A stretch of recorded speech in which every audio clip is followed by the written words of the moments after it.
The cold is a living thing in this cabin. It seeps through the chinks in the log walls, a persistent whisper against her skin. It snakes along the floorboards, licking at her ankles. Arianth pulls the thin, scratchy blanket tighter around her shoulders. But it's no use. The chill is inside her, a permanent resident in the hollow spaces where warmth used to be. Outside, the wind howls a mournful song through the pines. Each gust sounds like a judgment, a reminder of what she is. Broken. The word echoes in the vast, empty silence of the cabin, in the vast, empty silence of her life, an Omega who cannot conceive. A woman deemed useless by her alpha, by her pack, by the world she fled.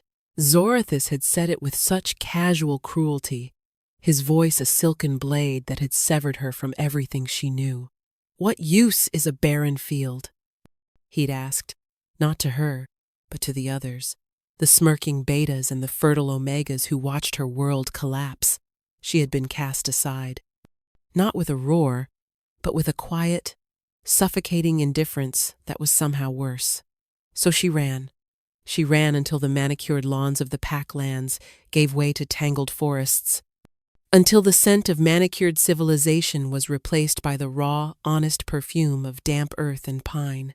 She found this cabin, a forgotten relic left by some long-dead trapper, and made it her sanctuary, her prison. Here, her brokenness is just a fact. Like the rising of the moon or the coming of winter, there is no one to judge it, no one to whisper about it behind their hands. There is only the wind, the trees, and the gnawing loneliness.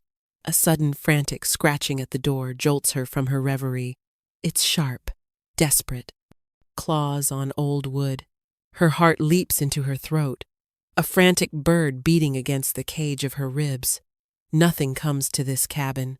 In the year she's been here, she has seen deer, the occasional fox, but nothing that would claw at her door.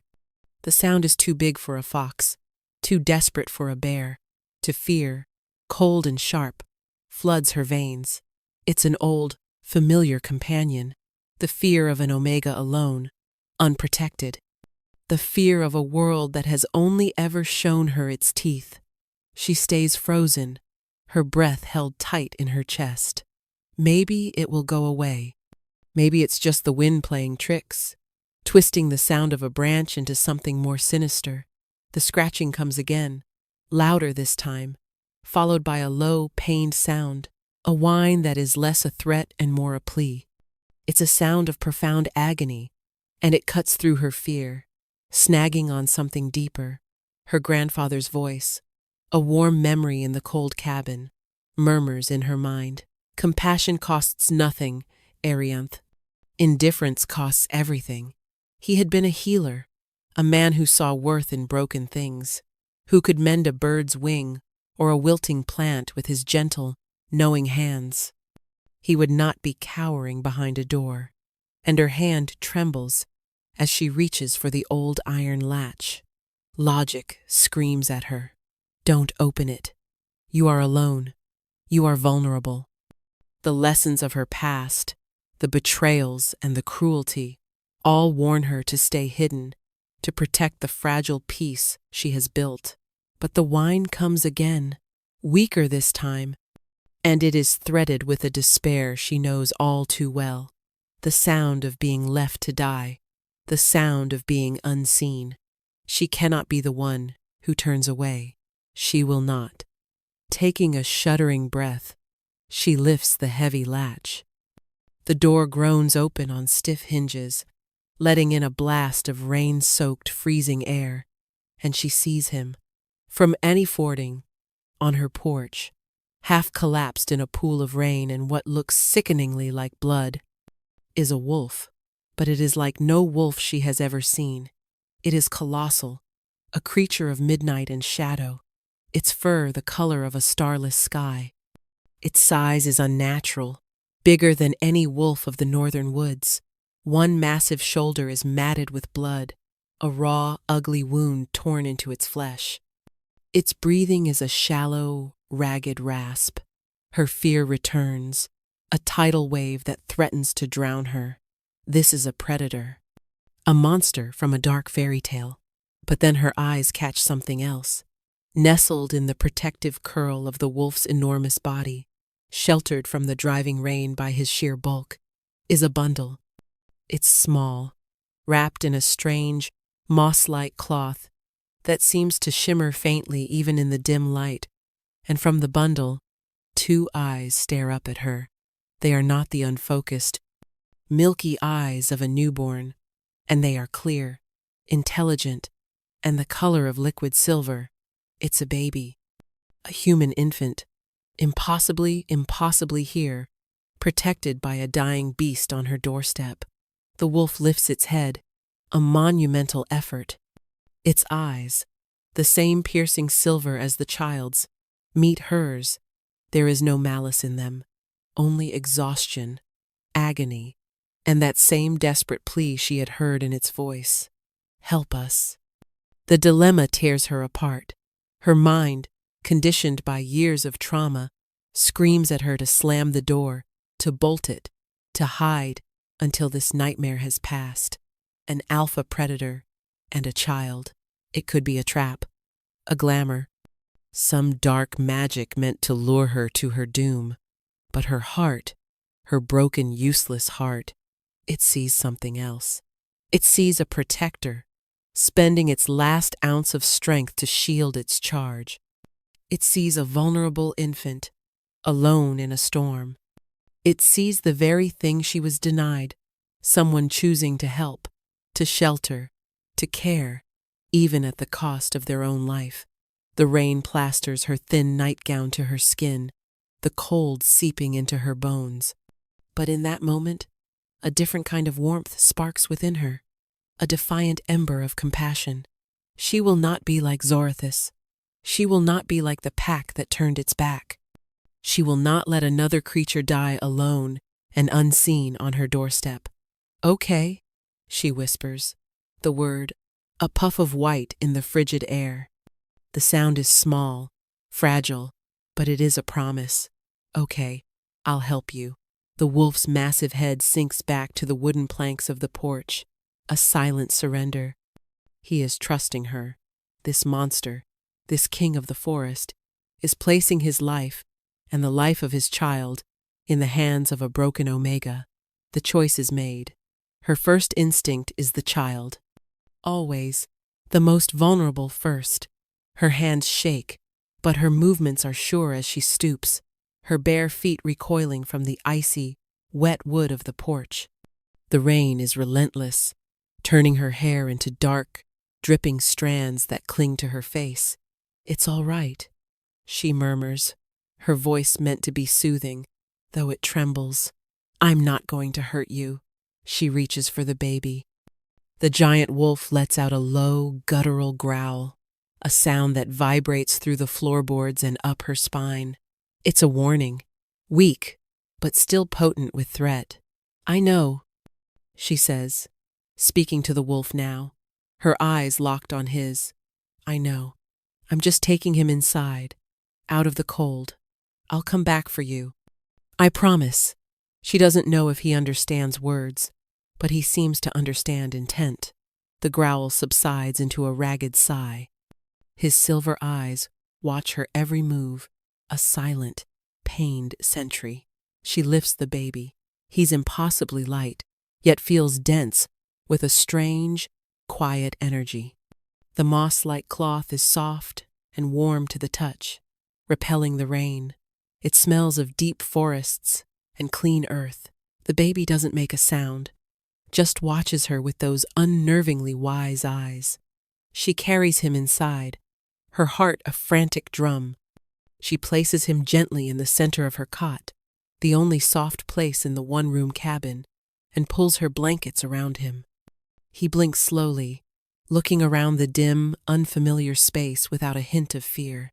Then she turns back to the door, to the monster waiting on her porch. But this is the harder part, the terrifying part. She grabs the thick bearskin rug from in front of the cold hearth. It's heavy, but it's the only thing she can think of.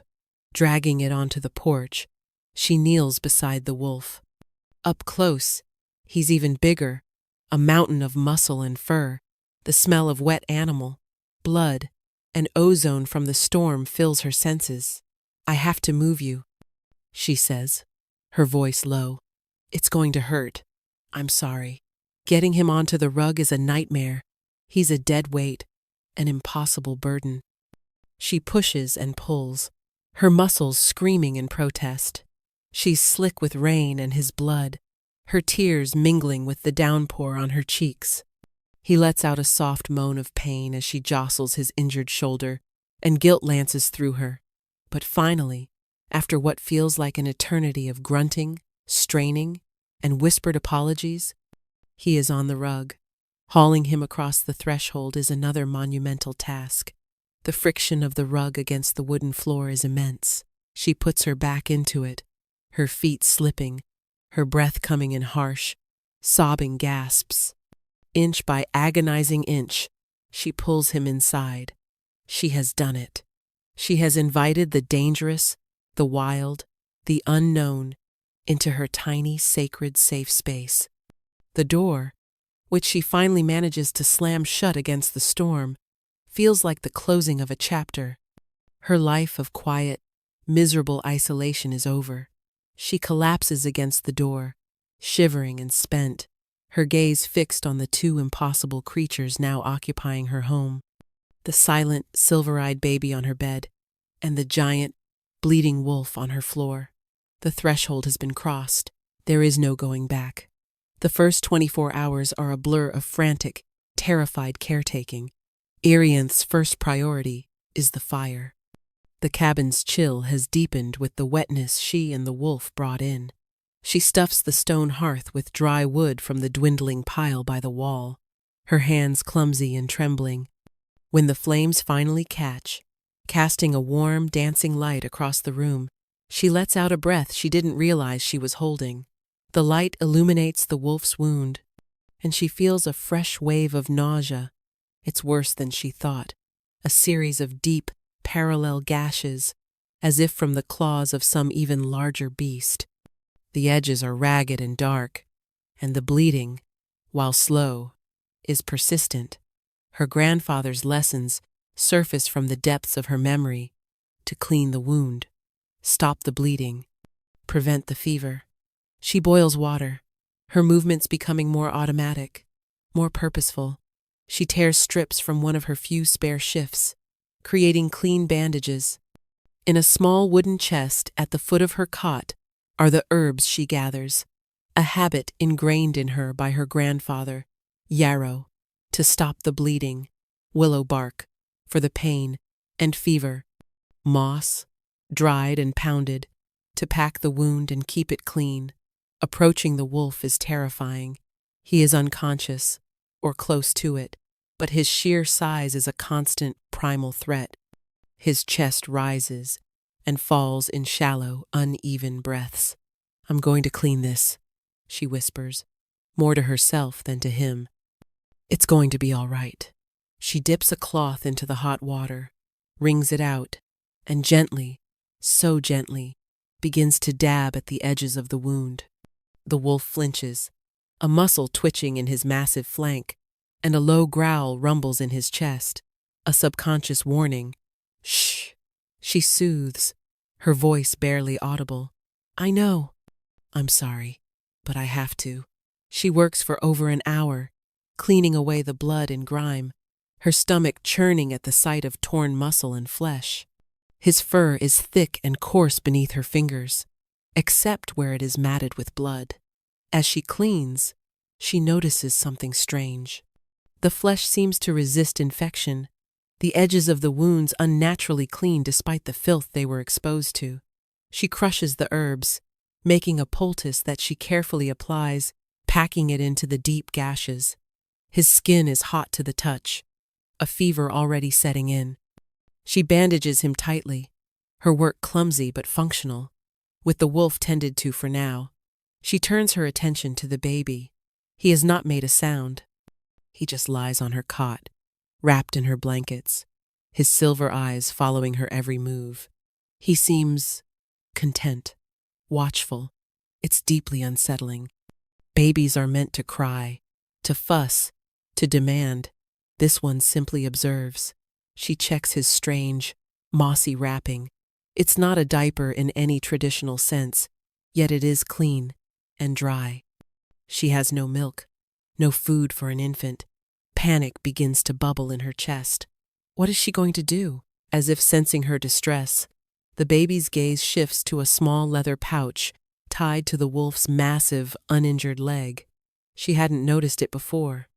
Hesitant, she approaches the wolf again and carefully unties it. Inside is a small, smooth stone, cool to the touch, and a water skin made of some material she doesn't recognize. When she uncorks the water skin, a faint, sweet smell, like nectar and spring water, wafts out. On instinct, she dips her finger in the liquid and offers it to the baby. He latches on immediately, his suckling gentle but firm. His silver eyes close in contentment. It's some kind of nourishment. Relief washes over her, so potent it makes her knees weak. A routine begins to form in the small, firelit cabin, an absurd domesticity in the face of the impossible. Every few hours, she gives the baby the sweet liquid from the water skin. She cleans and reapplies the poultice to the wolf's wounds. She keeps the fire roaring, a bastion against the storm that continues to rage outside. The silence is the hardest part. It's a heavy, oppressive blanket. She's used to being alone, but this is different. This is a silence filled with the ragged breathing of a dying predator and the unnervingly quiet presence of a child. On the second day, she starts to talk. At first, it's just practical things. Whispered to her strange house guests, "I need to fetch more water. The fire is getting low." But the silence pushes back, demanding more. And so, she begins to fill it. She talks to the baby as she feeds him, his tiny hand wrapped around her finger. "I don't know what to call you," she says softly. "You have eyes like a little star. Maybe starlight?" "No, that's silly." He just watches her, his expression placid. It's easier to talk to the wolf. He is unconscious, a silent confessor. She sits by his side, replacing the warm, damp cloths on his head to fight the fever, and the words just spill out. A dam of loneliness breaking. "He told me I was broken," she whispers, her voice thick with unshed tears as she smooths the fur on his great head. It is surprisingly soft. "Zorathis, my alpha, he said I was a barren field, that my only purpose was to give him strong pups, and I couldn't even do that. He didn't even look at me when he said it." She pauses, the memory of fresh, stabbing pain. They all just watched. No one said anything. No one helped me. They just let him discard me, like I was nothing. She talks about her grandfather, his kindness a stark contrast to the cruelty she's known. "He taught me about these herbs. He said, the forest holds a cure for every ailment. If you only know how to listen to it, he would have known what to do for you. He would have saved you without a second thought." She tells the wolf about her dreams, the ones where she has a child of her own, a dream that turned to ash in her mouth. She speaks of her fear, her shame, the deep, abiding certainty that she is flawed beyond repair. She pours all her pain and loneliness into the quiet space between them, and in return, there is only the soft sound of his breathing. It's more comfort than she has had in years. But on the third day, something impossible happens. She is changing his bandages, cleaning the wounds as she has been doing tirelessly. The fever still rages, but he seems stable. As she peels back the old poultice, she gasps. The gashes, which were deep and angry 2 days ago, are no longer raw. New skin, pink and healthy, has begun to knit the torn flesh together.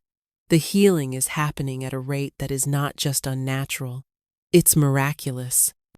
A wound that should have taken weeks, if not months, to heal, if it didn't fester and kill him first, looks as if it has been healing for a week or more. She stares. her mind refusing to process what her eyes are seeing. This is not normal. This is not possible. Her gaze darts from the wolf's impossibly healing flesh to the baby on the cot. He is watching her, as always, and for a fleeting moment, she thinks she sees a flicker of something in his silver eyes. Satisfaction, reassurance. She shakes her head, trying to clear it. She's tired. She's hallucinating from lack of sleep and stress. That has to be it. But she knows it isn't. These creatures are not what they seem. The wolf is not just a wolf. The baby is not just a baby. She is in the presence of something far beyond her understanding. The fear is still there, a low hum beneath the surface. But something else is growing stronger. A sense of wonder. A feeling of profound connection to these strange, silent beings. Her fear of the wolf has been slowly, imperceptibly, replaced by something else. Protectiveness, comfort. The sheer, solid presence of him in her small cabin has become grounding. He is a bastion of quiet strength, even in his injured state. That evening, exhausted, she doesn't retreat to her hard wooden chair to watch over them. Instead, she sinks to the floor beside the wolf, leaning her back against his warm, solid flank. His fever has lessened. His fur is just a pleasant warmth against her skin. She expects him to stir, to growl at the familiarity. He does not. His breathing remains deep and even, and hesitantly, she reaches out, her fingers trembling slightly, and rests her hand on the thick fur of his back. It's a tentative, questioning touch. The first time she has touched him without the purpose of healing. The contact sends a strange jolt through her, a current of warmth that has nothing to do with the fire. It feels right. As if a missing piece of her has clicked into place. A sense of safety, profound and absolute, washes over her. She feels more protected resting against this giant predator than she ever did in the heart of her pack. Surrounded by so-called protectors, her fear is gone. In its place, a fragile, tender shoot of belonging begins to unfurl in the barren field of her heart. She falls asleep there, curled against his side, her hand resting in his fur, while the silver-eyed baby watches them from the cot in the warm, flickering light of the fire. A week passes in this strange, new rhythm. The world outside the cabin ceases to exist. There is only the fire, the quiet baby, and the healing wolf.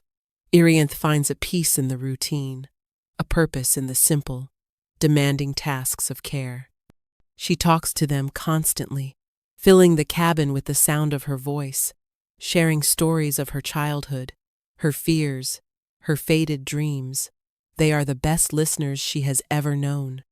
The wolf, whom she has started calling Shadow in her mind for his dark coat, is growing stronger. His wounds are nearly closed, miraculous pink scars in the thick black fur.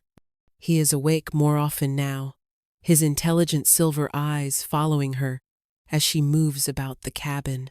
He still hasn't moved from the rug, but there's a new alertness in him, a coiled power returning to his massive frame. She is no longer afraid to touch him. She often finds herself stroking his head or leaning against his side as she feeds the baby. The contact is reassuring, a silent conversation that speaks of trust and a strange, burgeoning affection. The baby remains a tiny, quiet enigma. She has named him Leo, for the quiet strength he seems to possess. He has started to make small cooing sounds when she speaks to him, and sometimes a ghost of a smile touches his lips. He never cries. Not once. His serenity is as supernatural as the wolf's healing. It is on a crisp, clear morning, the storm having finally broken, that her fragile world is shattered. A loud, arrogant voice bellows from outside the cabin.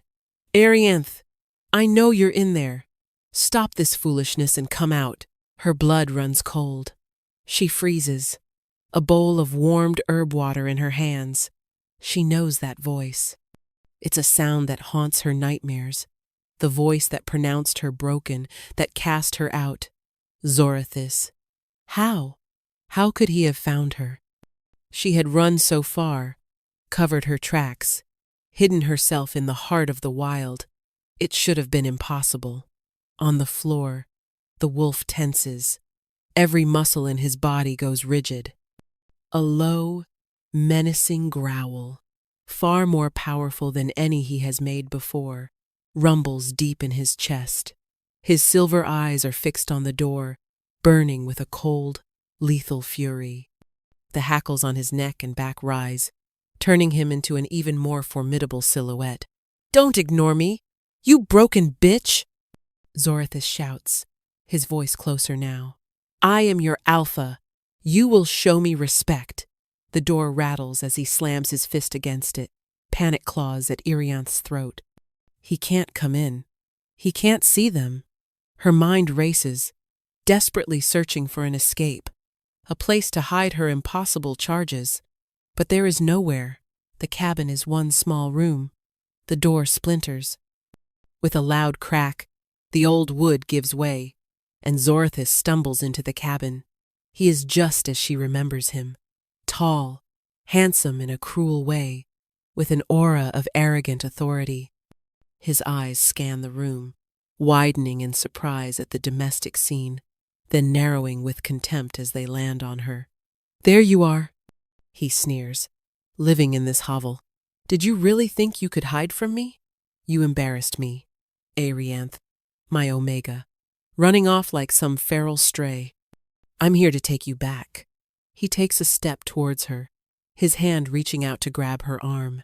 Arianth flinches back, but she is frozen by the same terror that always seized her in his presence. But she is not the only one in the room, with a speed that seems to defy the laws of physics. The wolf moves.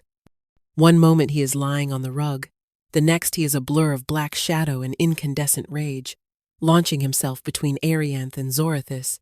He doesn't make a sound, no bark, no snarl, just silent, deadly motion. He slams into Zorithus's chest with the force of a battering ram, sending the alpha flying backwards out of the cabin to land in a heap in the mud. Zorithus screams, a sound of pure terror and pain. And the wolf stands over him, a terrifying specter of retribution. His lips are peeled back from teeth like white daggers. His silver eyes are not just angry, they are ancient and full of a king's wrath. He is the embodiment of primal, protective fury. Zorithus, panicked and humiliated, scrambles backward in the dirt. His hand fumbles at his belt, pulling free a large hunting knife. The blade glints in the morning sun, and Arianth sees the faint, sickly etchings along the edge. Silver. "Get back, you beast!" Zorithus shrieks, brandishing the knife. The wolf does not hesitate. He lunges again, aiming not to kill, but to disarm, to neutralize the threat. He snaps his powerful jaws around Zorithus's wrist. Bones crunch.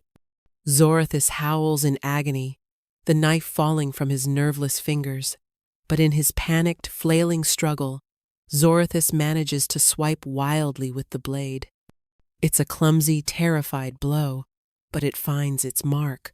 The silver edge slices deep into the wolf's side, just below his ribs.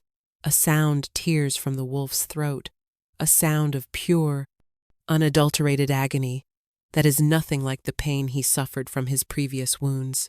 Smoke, acrid and foul, steams from the new injury. The silver is poison, a searing, corrupting venom to his very essence. Daddy stumbles back, shaking his massive head as if trying to clear it. His legs tremble. Zorithus, seeing his chance, scrambles to his feet, clutching his broken wrist. He gives Arianth a look of pure hatred and terror, then turns and flees into the woods, crashing through the undergrowth like a panicked deer. The wolf watches him go, then sways on his feet. He takes a staggering step back towards the cabin door, his eyes finding Arianth's. The fury is gone, replaced by a look of profound pain and a dawning horror. Then his legs give out. He collapses onto the muddy ground, his body convulsing, The wound in his side sizzles, the smoke growing thicker. Arianth is jolted from her stupor. The sight of him, her protector, brought down by the very man who broke her, ignites something fierce and new inside her. It's not fear, it's rage. Without a single thought for her own safety, without a moment of hesitation, she runs to him. She drops to her knees in the mud beside his shuddering form. "No," she whispers, her voice raw. "No, you don't." She doesn't know what to do. Her herbs, her knowledge, they are useless against this magical poison. All she knows is that she cannot let him die. She doesn't know if Zorithus is gone for good, if he will return with others. She doesn't care. She does the only thing she can think of. She shields him. She throws her own small body over his massive, twitching one, covering the silver-burned wound with her torso, as if her flesh and blood could somehow absorb the poison or protect him from further harm. It is a primal, selfless act, driven by an instinct she didn't know she possessed. "I've got you," she sobs into his smoky, twitching fur. "I'm here. I won't leave you." She holds him tight, a fragile human shield for a supernatural king, her own past trauma and fear burned away in the fiery crucible of her fierce, desperate compassion. She will not let him be unseen. She will not let him die alone. Not while she has breath in her body. From the world beneath her dissolves into a disorienting chaos of sensation. The wolf's body shudders violently, the convulsions racking his huge frame. A strange heat radiates from him, so intense it's like lying on hot coals. The acrid smell of burning and magic is thick in the air, choking her, and then she hears it. A sound that will be seared into her memory forever. The wet, sickening crack of bones breaking and resetting. It happens again and again. A rapid, horrifying series of snaps and crunches beneath her. She cries out, a mixture of terror and his name, the name she gave him in her heart. Shadow! His form shifts, contorting in ways that are unnatural, impossible. It feels as though the very mountains are moving under her. The coarse fur recedes, replaced by something smoother, warmer, skin. A strangled gasp escapes her lips. She pushes herself up, scrambling back on her hands and knees, her eyes wide with disbelief and horror. Where the giant black wolf lay dying, there is now a man. He is naked, sprawled in the mud and grass, where his animal form had collapsed. His body is a tapestry of lean, powerful muscle, corded and strong, even in this state of extreme distress. His skin is pale, almost luminous in the morning light, marred by dirt, blood, and the still smoking, silver-burned gash in his side. His hair is as black as the wolf's pelt, long and tangled, fanning out around his head. He groans, his head rolling to the side, and he opens his eyes. They are the same eyes, the same intelligent, piercing, liquid silver eyes as the wolf, the same eyes as the baby. Arianth's mind simply stops. It cannot compute, but the world tilts on its axis, logic and reason shattering into a million pieces. A wolf, a man, the baby, the silver eyes. He looks at her. His gaze is hazy with pain, but it is focused, locked on her. His lips, pale and drawn, part. A single word escapes, a rough, guttural rasp that is more an exhalation of breath than a sound. Mine. The word hangs in the air between them, electric and absolute. It sinks into her bones, into her very soul, with a resonance of deep, undeniable truth. It is not a claim of ownership. It is a statement of fact, a recognition. Her heart stutters, then begins to beat a frantic, new rhythm. He struggles to speak again, his voice raw with agony. The silver. It forces the change, breaks the hold. He coughs, a racking sound, and a trickle of blood appears at the corner of his mouth. My son. Is he safe? His son. Leo. It all clicks into place with a terrifying, breathtaking clarity. The alpha protector, the impossibly calm baby, the shared silver eyes. He wasn't just protecting a random infant. He was protecting his own child. He's inside. She manages to whisper, her voice sounding thin and distant to her own ears. He's safe. A wave of relief washes over the man's features, softening the sharp lines of his pain. He tries to push himself up, but collapses back with a gasp, his hand instinctively going to the silver wound. "They attacked my convoy," he grits out, his words fragmented. "Rival clan, use silver. Cowards." He looks at her again, and there's a desperate urgency in his eyes now. "I followed your scent. For miles. A beacon. Thought I was imagining it. Her scent? What could he possibly mean? She smelled of wood smoke and herbs and loneliness. My mate." He breathes, the words so soft she almost misses them. The fates are not without their little jests. And to be saved by the one I was destined to find. Mate, the word, the concept, is so alien, so deeply ingrained in the pack world she left behind. Yet hearing it from him feels different. It doesn't feel like a brand of ownership, the way Zorothis had always used it. From this impossible man's lips, it sounds like a prayer, like a homecoming, her broken omega scent. The scent that marked her as undesirable, as useless. He had called it a beacon. The world spins. She is not just a hermit who found a stray wolf. She is a... what? The mate of a man who can turn into a wolf? A shifter? The creatures she'd only heard of in whispered legends, stories told to scare pups. And he is not just any shifter. The power that radiates from him, even now, when he is wounded and vulnerable, is immense. It's an aura of ancient command, of raw, untamed authority. He's an alpha. Not like Zorothis, a petty tyrant ruling a small territory. This man is something more, a king. Disorientation gives way to a fierce, renewed sense of purpose. He is a man now, but he is still hurt. He is still her patient. "We have to get you inside," she says, her voice gaining a sliver of its former strength. She forces herself to move, to crawl back to his side. "Can you stand?" He shakes his head, his jaw tight with pain. The silver, it saps the strength, burns from the inside. She looks at his powerful frame, then at her own. Getting the wolf inside was hard enough. Getting the man inside seems impossible. But she will not leave him out here. "We'll do it," she says, with a conviction that surprises even herself. "I'll help you." It is a slow, agonizing process. He leans on her, his arm draped over her shoulders, his weight almost crushing her. Every step is a fresh wave of agony for him, his groans of pain tearing at her heart. She supports him, her own muscles straining, whispering words of encouragement, her cheek brushing against the cool skin of his bare chest. The contact is intimate, terrifying, and yet feels profoundly natural. They stumble through the broken doorway and collapse onto the bearskin rug, the same rug where he had lain as a wolf. They are a tangle of limbs, both gasping for breath, covered in mud and blood.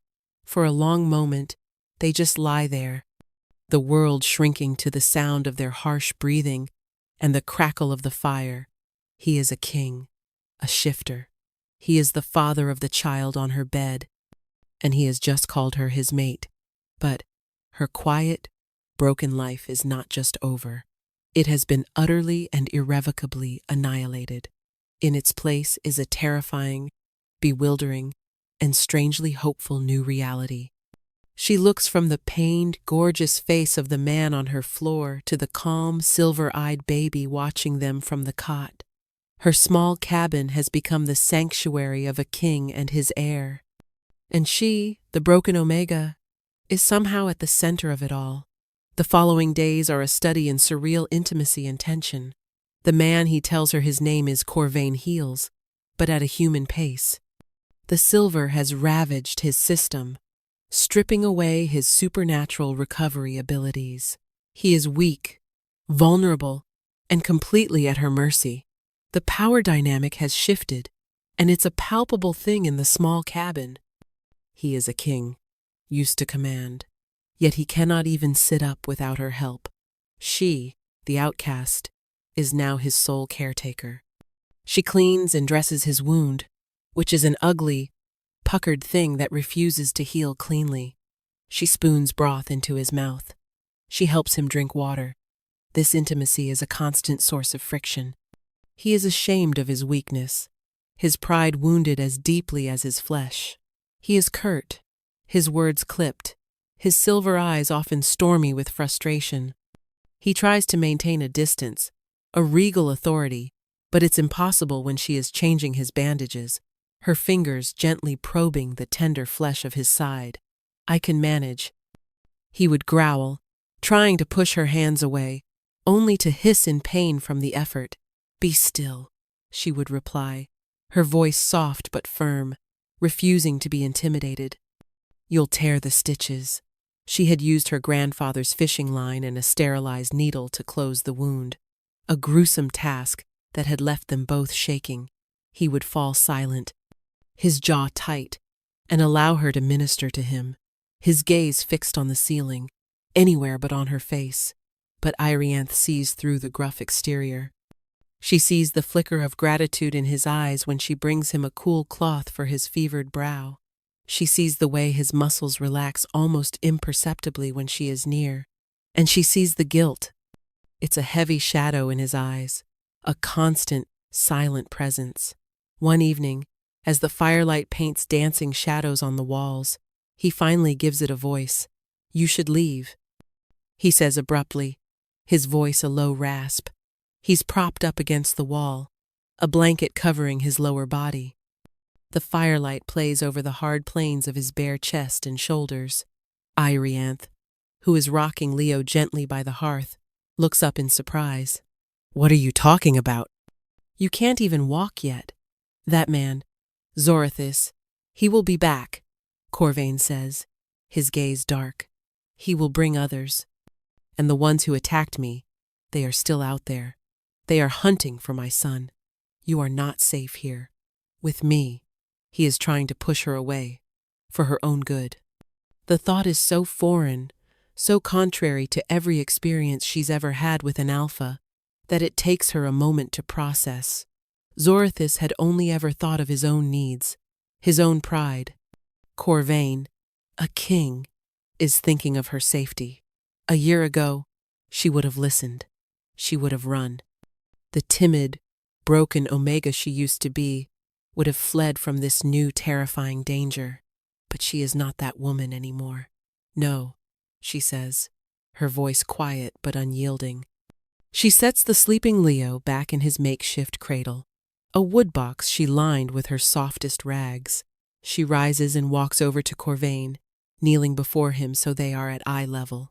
"I am not afraid of Zorithis," she says, and is shocked to find that it's true. After seeing Corvain's protective fury, Zorithis seems like nothing more than a posturing bully. "And I am not leaving you. Or Leo. You don't understand." He insists, his voice tight with frustration. "My world is violent. It is dangerous. You are human. You are fragile. I have survived this long on my own," she counters, a spark of defiance in her eyes. "I am not as fragile as you think. I chose to help you when you were a wolf on my doorstep. I am choosing to stay now." She reaches out, her hand hesitating for a moment before she gently places it on his chest, over his heart. She can feel the steady, strong beat beneath her palm. "You feel like home," she confesses, the words a vulnerable whisper. "Your presence, even when you were a wolf, made me feel safer than I have ever felt in my life." "I'm not running from that." His stormy eyes soften, the frustration giving way to a raw, aching vulnerability. He covers her hand with his own, his large, calloused fingers engulfing hers. The touch is electric, a silent acknowledgement of the truth in her words, of the bond that hums between them. Irianth. He breathes her name, and it sounds like a lament, like a prayer. The moment is broken by the arrival of his people.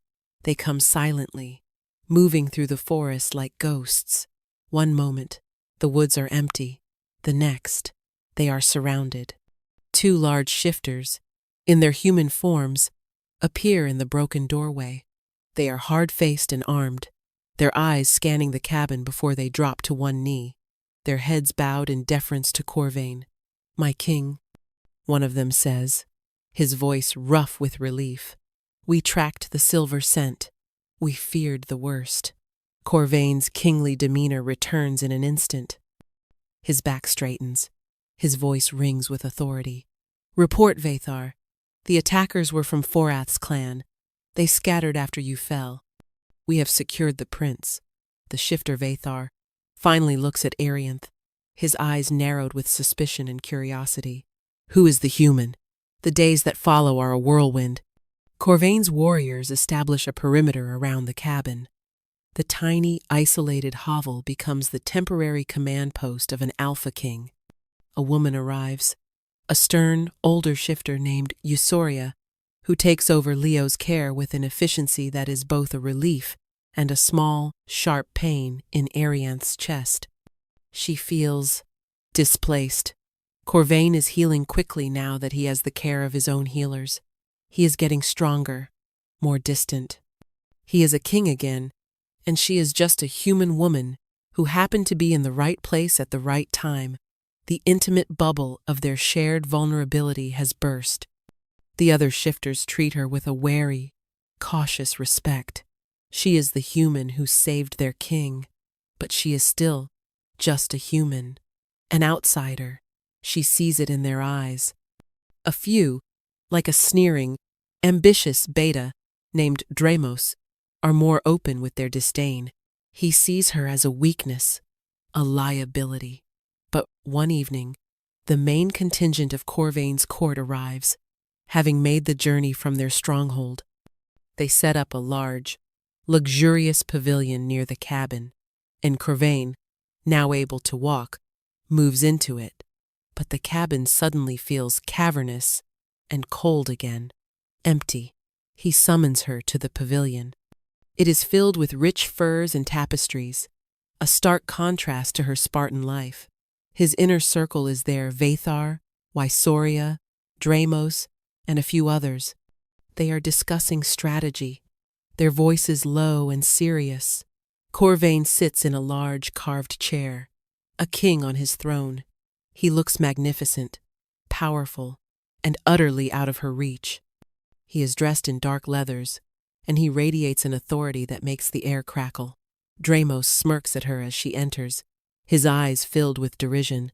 "Our king's little pet has arrived," he says, just loud enough for everyone to hear. Vathar shoots him a warning glare, but Corvain's face is an unreadable mask of stone. "We are holding a council of strategy," Corvain says, his voice formal. "We will be drinking ceremonial wine. Dramos, as you are so observant, you may instruct the human on her duties. She will serve." Arianth's blood turns to ice.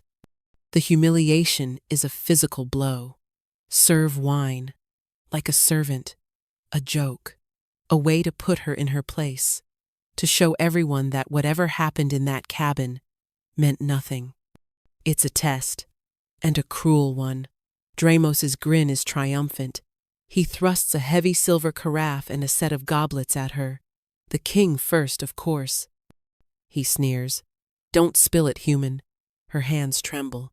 Every instinct screams at her to throw the wine in his smug face, to turn and run back to her empty cabin. But then she looks at Corvain.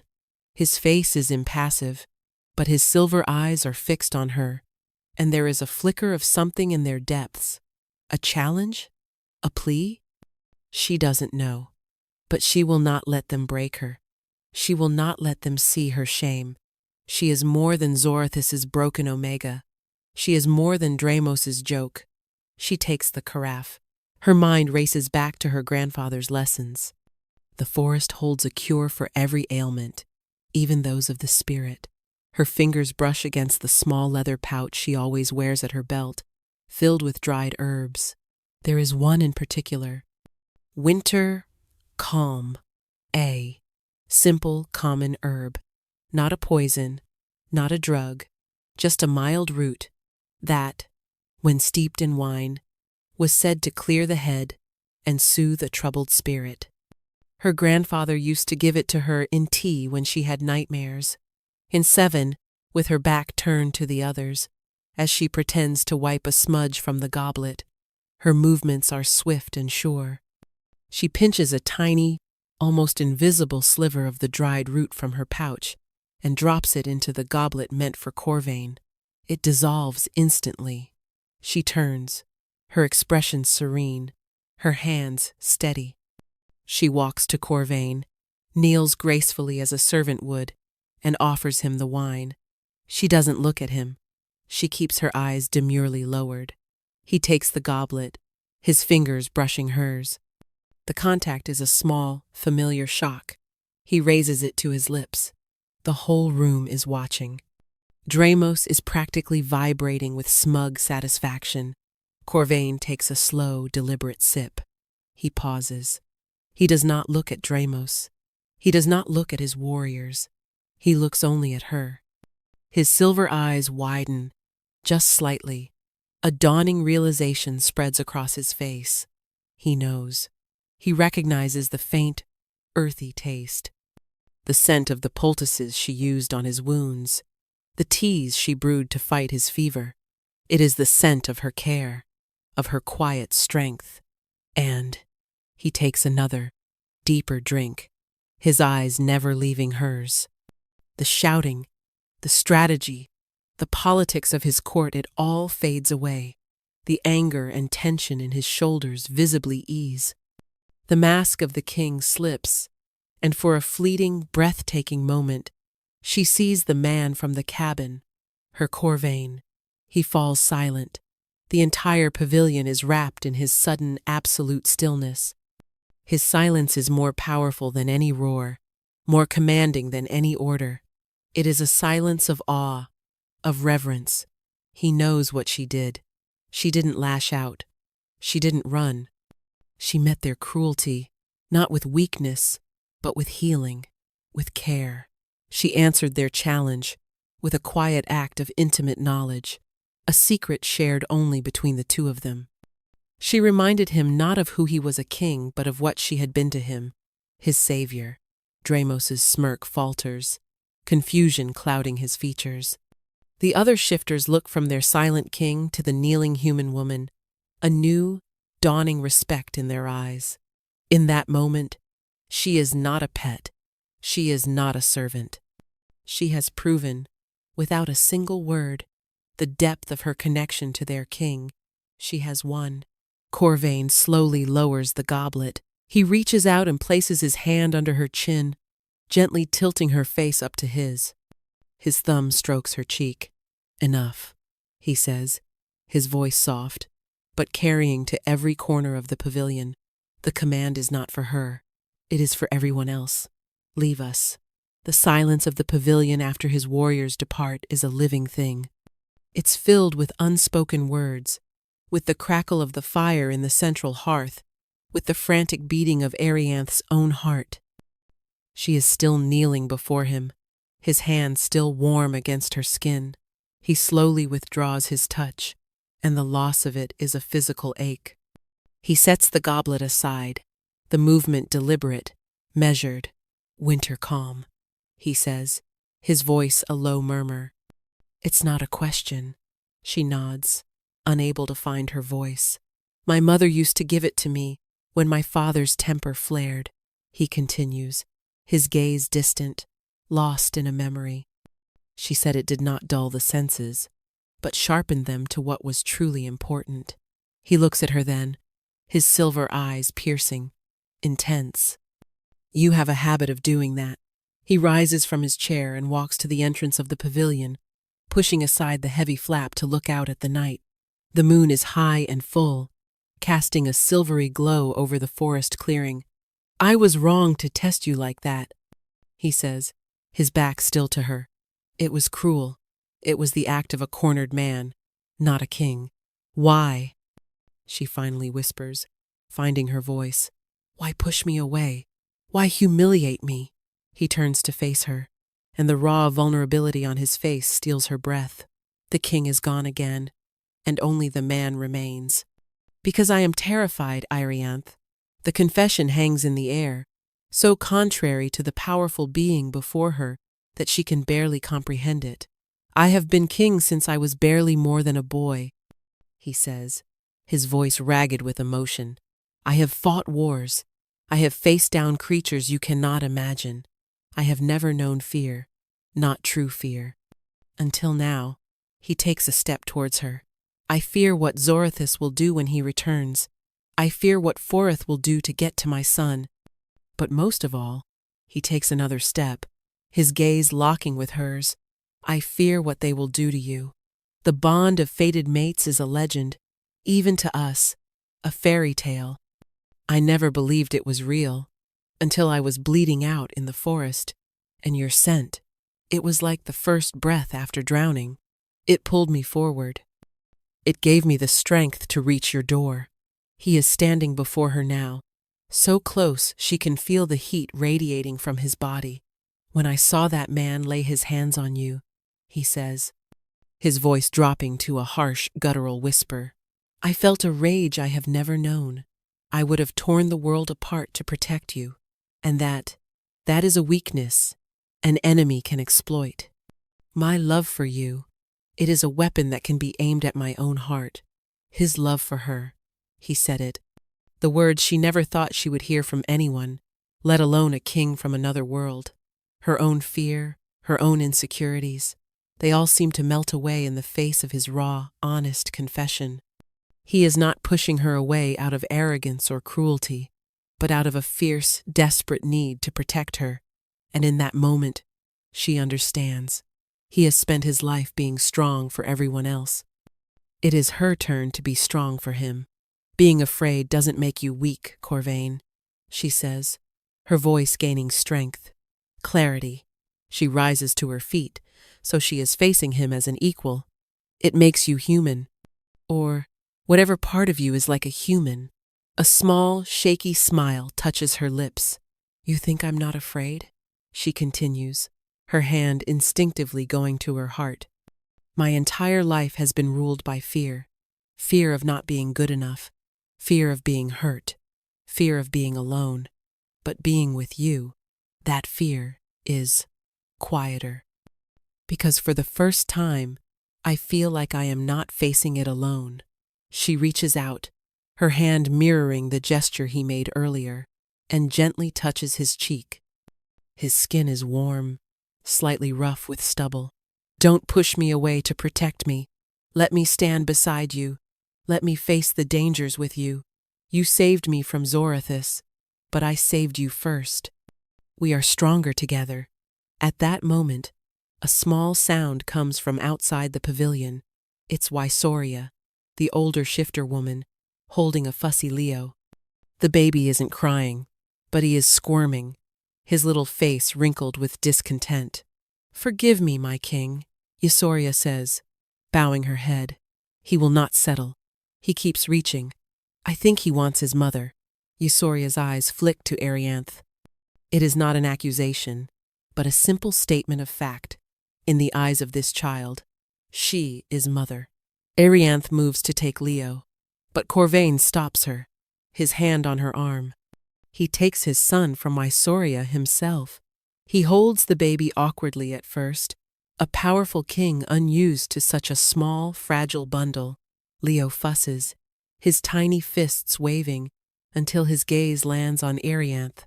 He immediately calms, his little body relaxing. And then, he does something that seals all their fates. He reaches out a tiny hand, his fingers uncurling. He doesn't reach for Corvain. He doesn't reach for Arianth. He reaches into the space between them, his fingers brushing against Corvain's chest, and then, with unerring certainty, stretching out to touch Arianth's hand. He links them, his father and the woman who saved them. A single, perfect tear traces a path down Irianth's cheek. Corvain looks from his son's hand to Irianth's face, his expression one of profound, heart-stopping awe. The last of his defenses crumble, the weight of his crown, the burden of his fear, it all falls away. He is right, Corvain whispers, his voice thick with an emotion so deep it seems to shake his very soul. My whole life, I have been a king, a warrior, a son, but I have never been whole. Until now. Until you. He leans in, his forehead resting against hers. He smells of leather and pine and the cold night air. I love you, Irianth, my mate, my healer, my queen. I love you. She breathes back, the words feeling as true and essential as breathing, and then he kisses her. It is not a kiss of passion, not yet. It is a kiss of reverence, of sealing a bond that was forged in desperation and trust. It is gentle and searching, and tastes of wine and winter calm, and the promise of a future she never, ever dared to dream of. It is the end of her loneliness. It is the beginning of everything.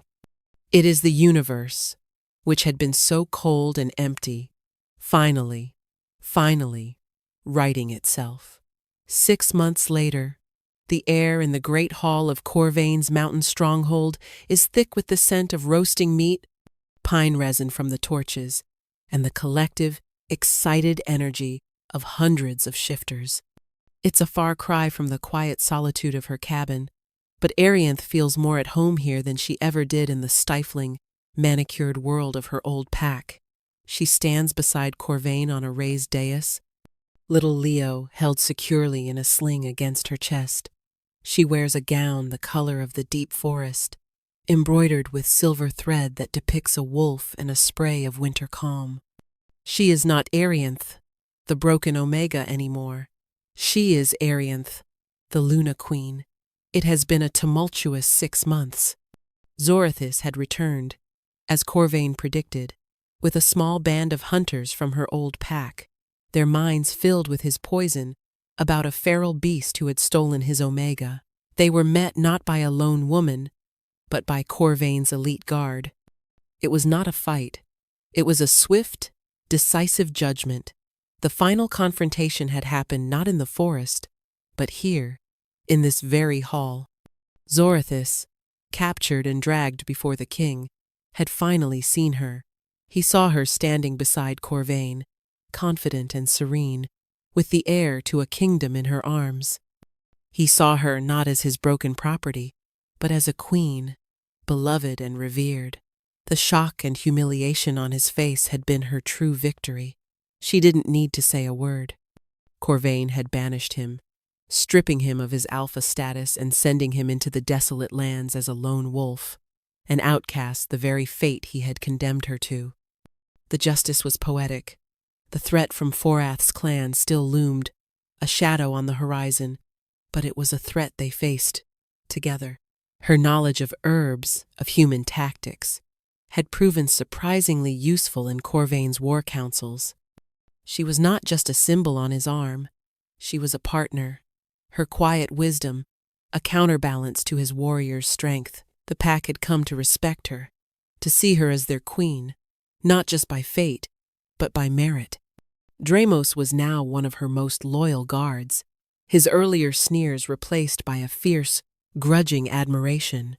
Tonight is the formal ceremony, the presentation of their union to the allied clans. It is a night of celebration, of cementing their new beginning. As Corvain leans down, his lips brushing her ear, "Are you happy?"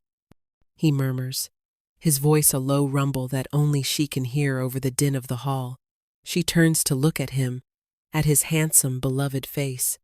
The lines of stress and fear that had been etched there in the cabin are gone, replaced by a deep, abiding contentment. He is a king, yes, but he is also a mate, a father. He is whole. "More than I ever thought possible," she answers, and her voice is true and clear. Leo stirs against her chest, making a small, happy sound in his sleep. He smells of milk and sweet baby powder. He is the living, breathing symbol of their impossible love, a bridge between two worlds. Her once barren arms are now full. Her once empty heart now overflows. Later, when the celebrations have quieted and the great hall is empty, save for the flickering torchlight, they stand on a balcony overlooking the moonlit valley. The snow-capped mountains rise around them like silent, ancient guardians. Leo is asleep in his cradle inside, watched over by a fiercely protective Isoria. Arianth leans her head against Corvain's strong shoulder, his arm wrapped securely around her waist. They stand in comfortable silence for a long time, simply breathing in the cold, clean air. Together. It's funny, she says softly, her gaze on the distant stars. All my life, I was told my worth was in my womb, that because it was broken, I was broken. Corvain's arm tightens around her, a gesture of comfort, of silent anger at the fools who had hurt her.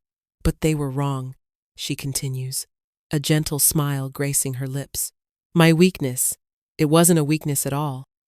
If I had been a proper Omega, happy and with pups, I would have stayed. I would never have run to that cabin. I would never have been there when you needed me. She turns in his arms to face him, her hands coming up to cup his jaw. My perceived flaw, my brokenness, it was the path that led me to you. My compassion, the thing they saw as foolish sentimentality, was the key that unlocked our whole world. He looks down at her, his silver eyes luminous in the moonlight, filled with a love so profound it makes her soul sing. He sees her, all of her, the scars and the strength, the past and the future. You were never broken, my love, he whispers, his voice thick with emotion. You were just waiting. For me. He lowers his head and kisses her, a deep, passionate kiss, filled with the promises of a lifetime of nights just like this. A lifetime of love, of family, of belonging. She was not a barren field. She was a hidden garden, waiting for the one person who knew how to make her bloom. And here, in the arms of her wolf king, under the silent watch of the stars, Arianth, the once broken Omega, was finally, truly, gloriously home.